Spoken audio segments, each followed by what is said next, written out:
is BCentrico in Conversation.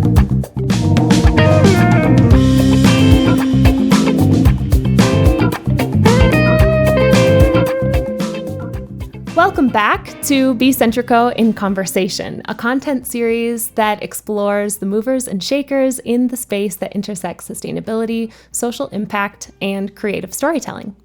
I'm your host, Caroline Asiala, and I'm here today with my dear friend and colleague, Jessica Student, CMO of Net Impact.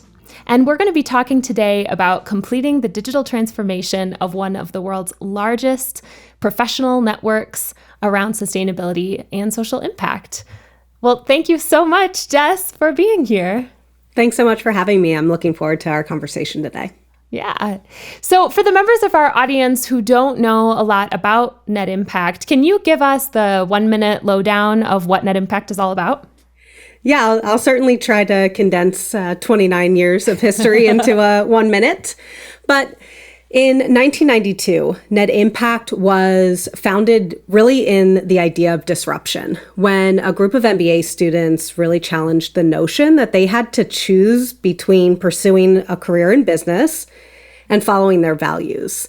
It didn't quite sit right with them. They loved what they were learning. They thought that the skills and the resources that they were compiling in their MBA program was really, really valuable. But they didn't want to feel like they had to be pulled in these directions, and started to really think about the notion of what it could mean for business as a force for good. And since that period of time, Net Impact has really continued to follow in those founding members' footsteps with a mission and approach that's really rooted in our objective to inspire a global community, equip them with the necessary intersectional and interdisciplinary skills and resources, and activating a large portfolio of great ideas, business initiatives, and entrepreneurs to really create impact and change the world. And today, we're really lucky to have more than 160,000 members worldwide across 435 chapters, undergraduate, graduate, and young professional chapters, really working together to envision and build a more just and sustainable world. Yeah, that's amazing. Of course, we've worked together with Net Impact for a couple of years now, and I'm really familiar with the organization. I've been involved with it in other ways in the past, and it is really an incredible community. It started off with just MBAs, and there still are a lot of people who are studying MBAs or have achieved an MBA and are part of Net Impact, but it's not just about business people anymore, right? Can you talk a little bit about the diversity of the network? Yeah, absolutely. That's the thing that is so incredible about Net Impact. So it really did start on MBA, in MBA programs, but every single year, we've started to push the boundaries of what it means to have a career with impact. And so we are, and have for quite a long time, tried to disrupt what the titles around sustainable and social environmental impact roles might look like, being able to lean into the interdisciplinary skills and resources that it really takes to create change at the scale that we need in today's world. And so we have everything from chapters on community colleges all the way to top 10, top 100 business schools. We have a growing presence in Africa, and we are really proud that more than 51% of our community represents people of color. Yeah, that's amazing. And your organization, like many organizations before the pandemic, were really reliant on in-person meetings. Chapters met in person to create different programs and host different events. Net Impact had your annual conference where you had your whole community meet up, 2,000 people in the same place to talk about all of these different areas of social impact and sustainability and to inspire each other. And it was pretty dependent on those in-person meetings. tell me about what that was like in the first quarter of last year when you realized, oh no, we're not going to be able to meet in person this year. Yeah. What was that like? It was difficult. I think that there was two moments that really kind of stopped us in our tracks that made it real that this year was going to be different.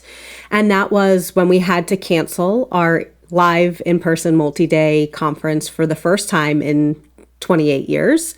And also from a staffing perspective, the moment we realized that we weren't just working from home for 2 weeks, but really indefinitely.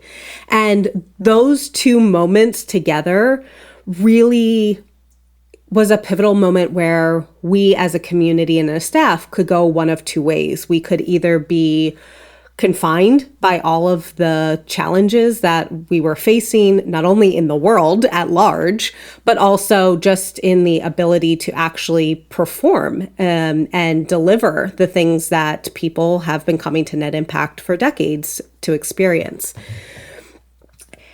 But it was a moment that we decided that let's lean into this. Let's use this moment to be a catalyst to do things differently. Let's get out of our comfort zones and see what happens. And we talked about Net Impact being a growing global community, and the thing that a in-person conference doesn't always serve well is that global intersectionality. And so again, we had this moment to say, we can either be really upset about this and be defined by it and say, you know what, we're just going to take a year off and we'll come back next year. Or we do something different and we say, okay, that was an amazing thing, but how do we use our time, energy, and resources to shift the experience for our global community, get more people involved, try to influence new ways of thinking that really leaned into the power of what a disruptive moment in time can really be as a catalyst for change. Yeah, absolutely. And I was just talking about this in our episode with Deanna Singh from Uplifting Impact and Flying Elephant, and talking about personal purpose and how finding your personal purpose, what you're uniquely positioned to do, can then help you have a conversation with your company or organization about what are you as a company or organization uniquely positioned to do. And Net Impact and many other nonprofits who used to rely on in-person events and conferences, the in-person events and conferences, that's not the purpose. That's not your purpose. Maybe it was part of the model, but it's certainly not the purpose of Net Impact is to get 2,000 people from your community into a room. It's to catalyze change, and being able to do that and taking this really, frankly, traumatic year that we've had throughout COVID, and turning that into something that catalyzes even more change and disrupts our model, but saying we're okay with that. Because our model is not our purpose. Our model is just how we achieve our purpose. Yeah, that's exactly right. And I would only add that, at the core of Net Impact is our people. And when we were able to really hone in on that and think about how we might reimagine the way that we approach our work, at the core of what we do being engaging and inspiring and equipping those people, it became easier to just kind of keep focused and say, we as Net Impact Central are here and in existence to amplify the work that our global community is doing. And it might look different, and that's totally okay. Right. And it's going to be uncomfortable. Yeah, right. Absolutely. Those changes in models can be so uncomfortable, but so necessary at the same time. A lot of conference-based organizations turned their multi-day conference, into an online event. So they just sort of supplanted everything, took everything out of the ground in their in-person conference and then just planted it into Zoom or another platform. And that's worked well for some organizations. Why didn't Net Impact decide to do that? And did you get any pushback or backlash on not having that multi-day conference? In terms of backlash, I'll start there.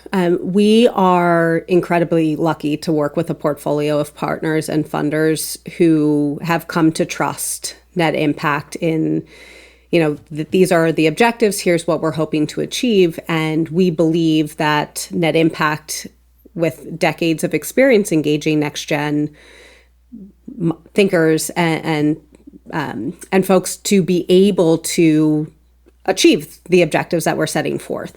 And so it certainly took time, discussion, conversation, but we were really lucky in that both our community and our portfolio of partners were ready to do it with us, and willing to understand that it might be messy and that it might not be perfect, but that what it means to be human and to live in a world that is changing every second means that we have to step outside of our comfort zones to be able to do the things that are necessary to change the world. And we certainly looked at and thought about, had lots of conversations about what it would look like to translate our in-person conference to a multi-day virtual event. And for anyone who's attended a Net Impact conference, you know how palpable and really an amazing experience it is just to be in a room with 2,000 like-minded change makers who are so not void of incredible stories and passion and ambition, that we just felt like it wasn't going to do it justice. Being able to tell the stories and being able to bring keynote speakers to a digital platform, we could certainly do that, and we did through our event series. But what the live conference really was about was almost a homecoming for change agents around the world to be able to kind of have their cups refilled and be able to speak with one another and to interact and engage. And being able to translate that to a virtual event meant that we wanted to rethink all of that experience and those ways that we're engaging the community. And so that's really why we looked at instead translating our conference theme into an event series where we could bring incredible speakers to our network and be able to create smaller pockets of engagement that allowed more people to engage in deeper conversation and to really lean into supporting our chapter community in ways that met their needs at a local level. Absolutely. Yeah, I think it's interesting, the model of breaking that out into different pieces, not only because sitting in front of Zoom for 8 hours for 3 days straight is not exactly, it's really hard to make that really engaging, I should say. I have been to a couple of virtual events that I've enjoyed and thought were done really well, but I know how much sort of effort and design that it takes to do that. And even with the best design and the best intentions, it doesn't always come off. So I definitely agree with you there, but not only because of that, but because by the time you are in lockdown or quarantine for 3, 4, 5, 9 months, you're Zoomed out, you're meetinged out. It's so hard to get people to come into a video call outside of what all the video calls that they have to do just to operate in the world now. Yeah. And so I think that's really smart to break it up into those different pockets and give people nice long breaks in between and engage in different ways through different channels and then have a little reunion every month or so, and for just a short amount of time. It doesn't exhaust people, but it still gives people an opportunity to connect. And it gave us the opportunity to really listen to our community. If we were doing a one-time 3-day event, we as an organization would need to really plan and implement that entire experience and structure. And then afterwards, we would invite and solicit feedback to then be able to go and change something for the future year. And this actually allowed us to be a lot more nimble, to be able to work to provide the experiences that our network was really urging and wanting in the world. And as you said, there were so many other organizations putting on these larger multi-day events that our community, as you said, was saying, like, I'm zoomed out, or I am feeling so tethered to my devices more than ever. How else can we engage? How else can I feel like now maybe this extra time or different way that I'm spending my time can be catalyzed in new ways to change the world? And so being able to kind of space things out also allowed us to have a more enriched dialogue with our community and meet their needs over a year's period of time, rather than saying one and done, here's 3 days, it's going to be great, and then we'll come and talk to you again next year. Yeah, absolutely. So Net Impact has made a lot of change in the last year, has changed pretty much, maybe a big portion, the majority of the model of Net Impact has shifted in the way that you operate. And you've still been able to accomplish quite a bit. So tell me, what are you most proud of that the Net Impact team has accomplished in the last year? Yeah, it's a loaded question, but I'll do my best to do justice to everything that we've been able to accomplish. First and foremost, I am so incredibly proud of the Net Impact Central team for remaining steadfast in our work and saying, you know what, we're going to look at things differently. It's going to be uncomfortable, but we're in this together. And if you have a crazy idea, bring it to the table and let's see what happens. Getting more comfortable with the ideas of failing big and failing fast and being able to shift. That's something that's really hard for any organization to adopt into their culture and to really live and breathe that. And I'm so proud of what Net Impact Central staff members have been able to do this year. And then as our global community, they reinvigorated my ideas that net impact really is changing the world. There are so many people who have great intentions, who really want to change the world, but it's the collective action of our global community that is making the necessary steps to truly create a more just and sustainable world. And it's not just good intention. It's not just a boilerplate, mission. We're seeing it every single day in our community members. And some examples of what we saw this past year is, even despite all of the challenges with COVID, there was more than 100 social and environmental solutions, action plans, or ventures created by Net Impact members. Wow. Just in this calendar year. Our chapters had to rethink the way that they were bringing together the local communities, but they were still able to put on more than 3,000 events or be able to engage in thousands of impact projects that were meeting the needs of their local communities directly affected by COVID. Those are things that, in a normal year, we may see something similar, but given all of the hardships that people faced, the ability for our members to be relentlessly ambitious in their passions and being able to bring these things to life just shows that they are the people who are going to make the difference. They're going to be the ones, the minds, and the teams that are willing to do the hard work that it'll take. The other thing that I'm so proud of Net Impact in doing this past year is we are a nonprofit organization. We will always remain nonpartisan in what we are doing.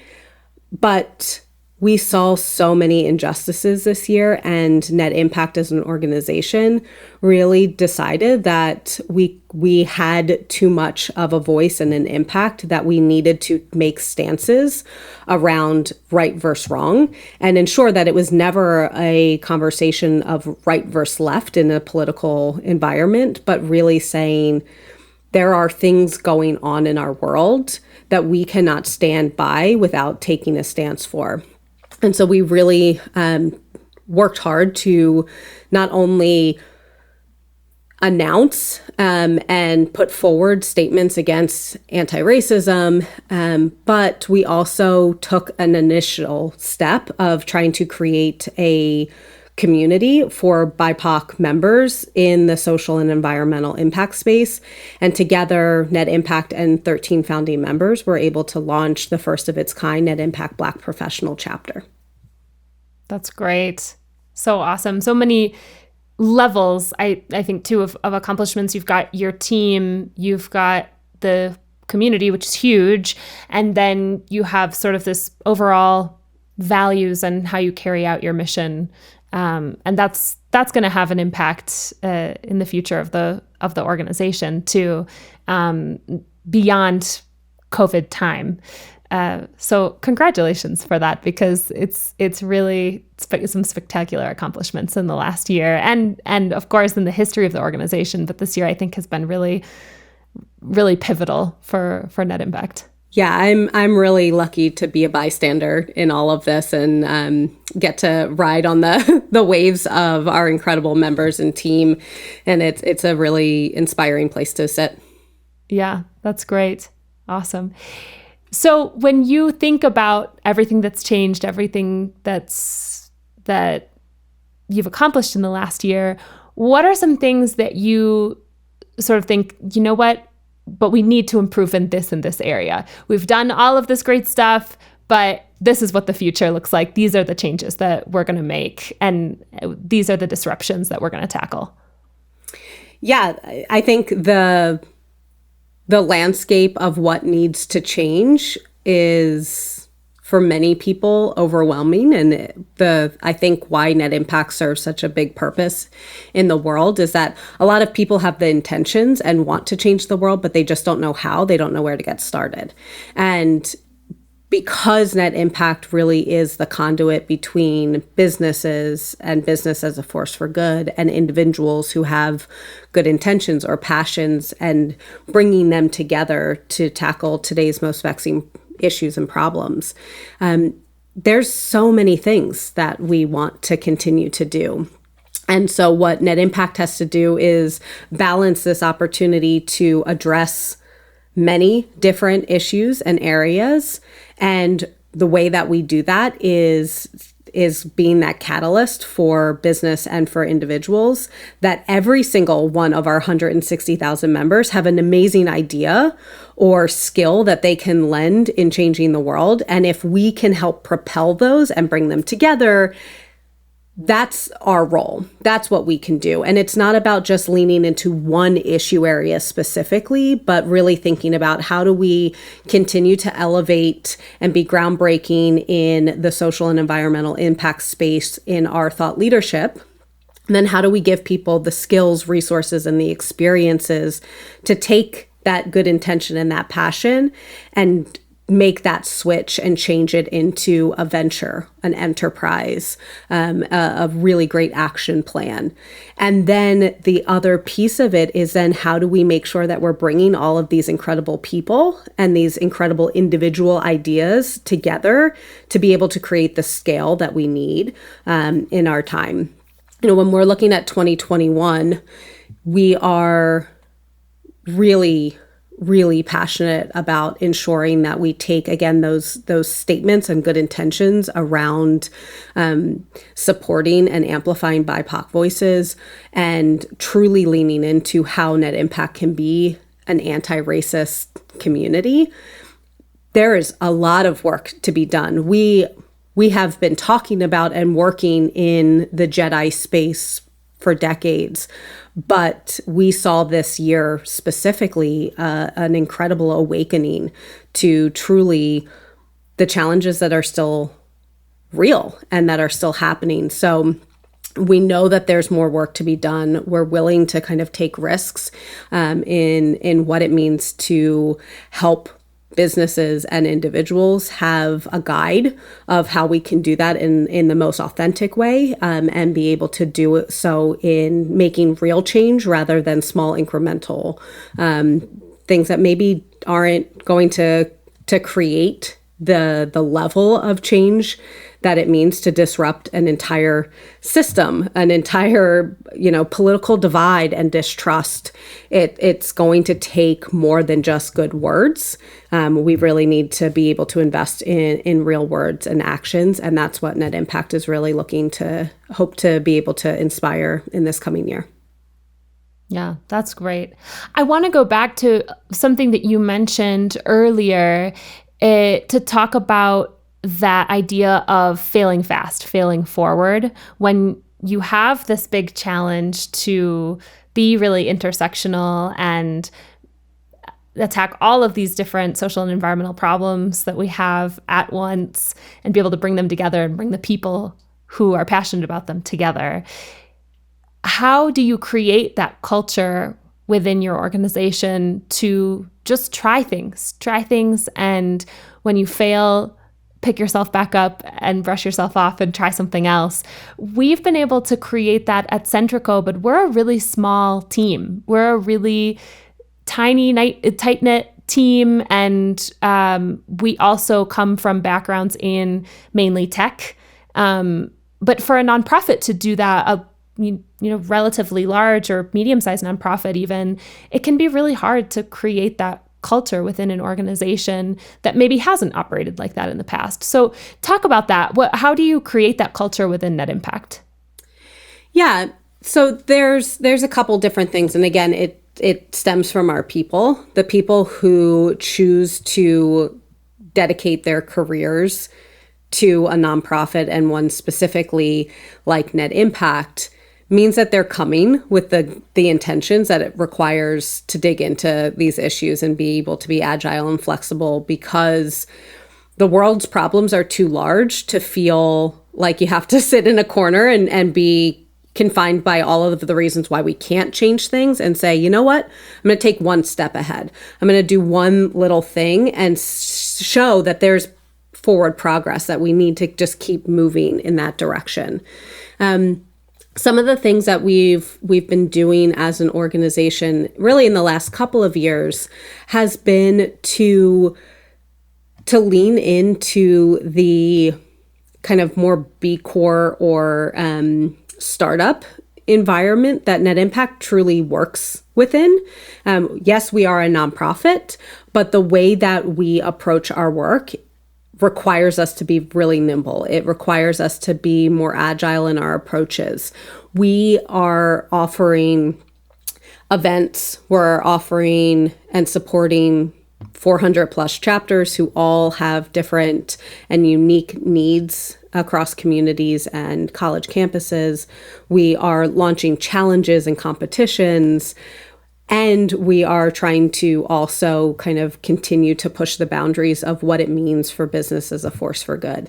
Trying to do all of those things in a flat structure means that we're going to be really limited in our ability to do that. And so what we've been able to do as an organization is say, let's lean into our superpowers. Each one of us comes to work every day with a very unique superpower.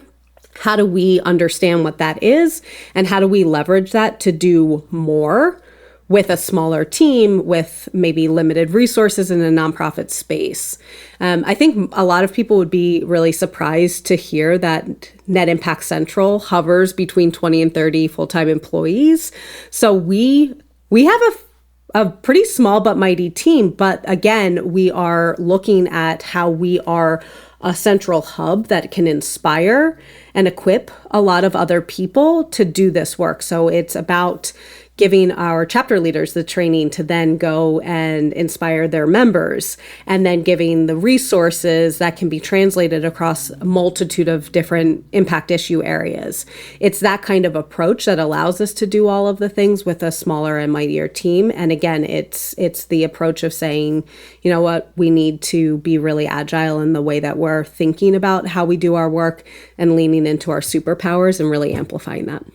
I love that. I love that concept of leaning into your superpower, and creating that expectation within your team that we're going to find your superpower, and then you're going to lean into it so that you can contribute in the best way that you can to our mission and vision. I think that's a lesson that any organization can take home. So I'm going to get into a couple of different questions that I'm asking all of our interviewees on BCentrico in Conversation. And I think the answers to these are going to be really useful to our audience, but also Net Impact's audience. I think these are things that I've heard come up in the Net Impact conference before and at Net Impact events. And the first one is, given all of the division and especially grief that's happened, especially in the last year, but for all of human history, of all of these environmental and social problems that we've dealt with and continue to deal with, what gives you hope in continuing to push forward for a more equitable and sustainable world? Yeah.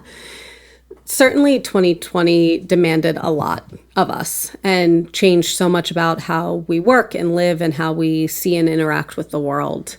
And at times that was really overwhelming. But what I want to remember is the times that we saw people come together as activists and advocates, and that they showed time and time again the best of what humanity can be. And so for the first time, in addition to, for the first time in history, in recent history at least, the earth was able to breathe clean air for the first time, build new life for the first time in so many different ways. And so it's hard to feel it every day.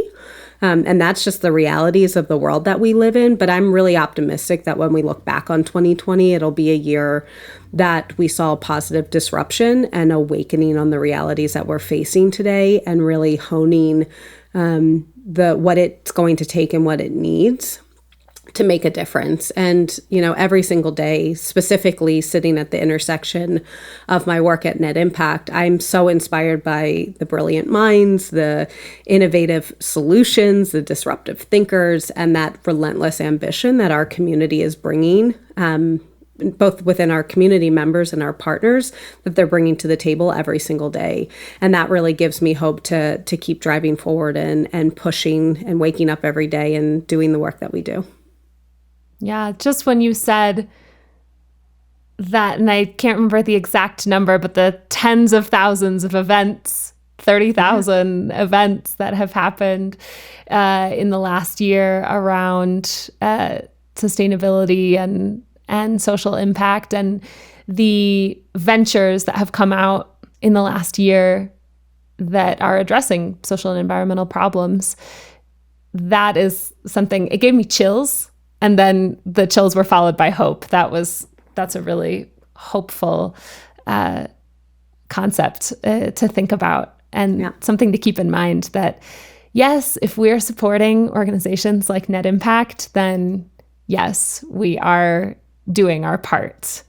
And when we're working in these kinds of issues, I know in the last year that Net Impact has had a big focus on racial equity, which can feel really sort of hopeless, because we see, and I think are even more in tune with this tragedy that's been happening for centuries and continues to happen to this day.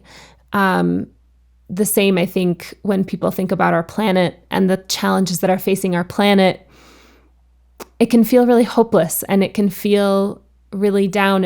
And one way to combat that hopelessness is to try and think of these other things that have happened, the times when people come together. But what are some other ways that you think what are other things that people need to do to not get burned out when they're working in these issue areas?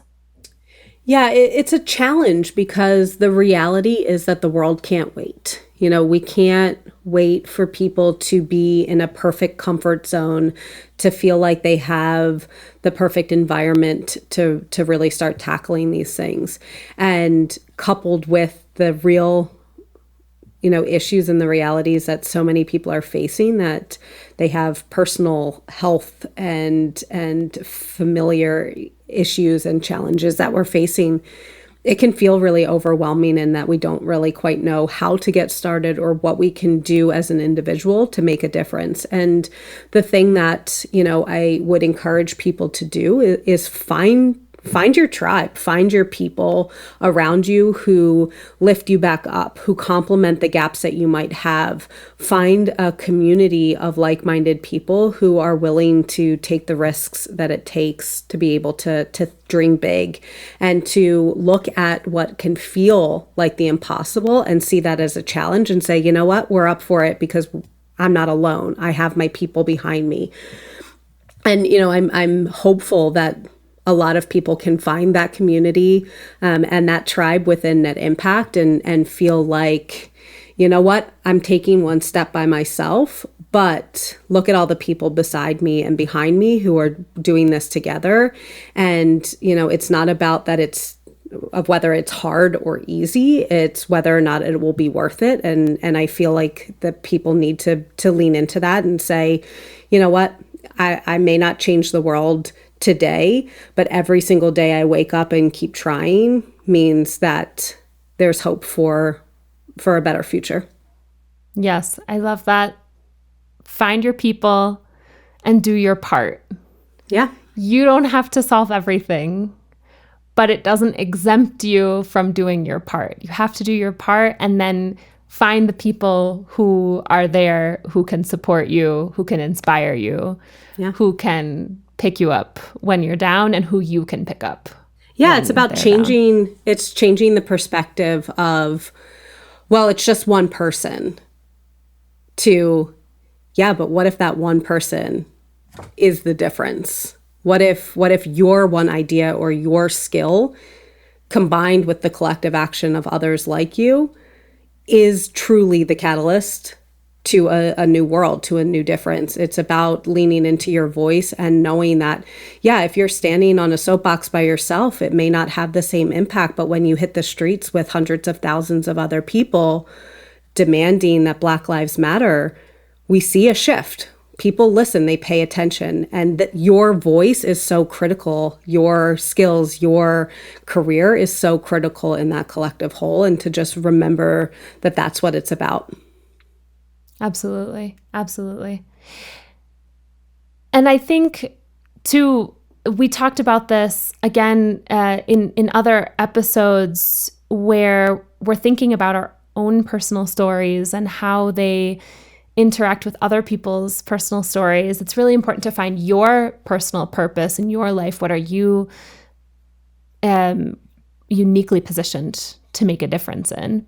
But then how does that influence other people finding their purpose and influencing their story? So you can tell your own personal story of how you came to do the work of climate action, racial equity, etc. But how are you starting or sparking somebody else's story is also really critical. And that's how that ripple effect then takes place, right? Absolutely. And talking about story, how do you think, what are the stories that we need to be telling? How can we tell the story better of catalyzing change, sparking other people's stories to get involved in these topics and in these actions that are going to change the world for the better? Yeah, we're really grateful to work with organizations and companies like BCentrico in finding new ways to amplify the voices of our members, to kind of accelerate those ventures and ideas and enterprises that our members are creating, and working to bridge the divide between people and business. And it's about, in my opinion, and this is from a chief marketing officer's position, it's about telling your story so that we can inspire another person. It's about leaning into the vulnerability of what it means to maybe miss the mark, what it means to have 12 great ideas that all failed, but that we can tell those stories because there's someone out there who goes, oh, I see what was broken in this and I can help. And now together we can make that difference. And so it's about, it's about the individual person being able to lean into their vulnerabilities and tell their stories and want to connect with other like-minded people, and being able to do that inspire piece of what it means to change the world.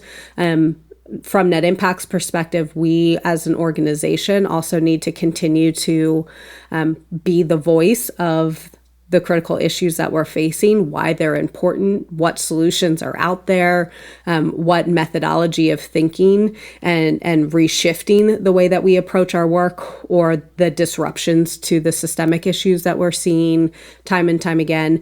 It's those two storytelling pieces together that we are really hopeful will do the necessary work it takes to inspire and equip the next generation.